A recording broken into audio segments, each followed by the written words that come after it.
Қайырлы күн достар, бүгін қатпарлы дұрушсыз қамырдан самса дайындаймыз. Самса өте жұмсақ болып шықты. Қазанымызға кішкене мөлшерде май құйып, үстіне жуа, тұз, бұрыш, тауық етін салып, 5-10 минуттай қуырамыз. Қуырылып болған соң, оны тез суы үшін басқа ыдысқа салып қоямыз. Бұның салмасына фаршты да қоссаңыздар болады. Енді осы қамырымызды видеодағыдай 4-5 қылып бөлеміз.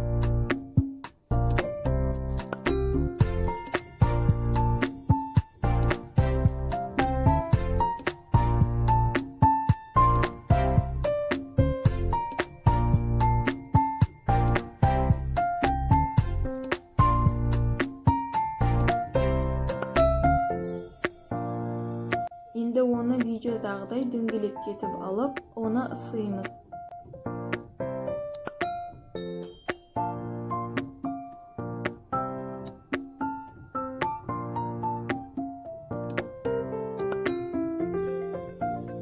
Илеп болғаннан кейін үстіне салмамызды саламыз.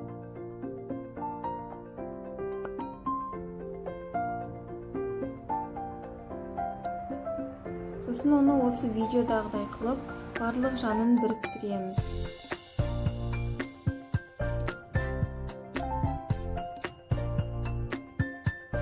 Міне дайын болды. Енді үстіне жұмыртқа жағамыз. Содан соң үстіне күңгірт сепсеңіздер де болады. Самсаны 180 градуста 20 минуттай пісіреміз. Міне дайын болды, астарыңыз дәмді болсын. Каналыма тіркеліп кетіңіздер.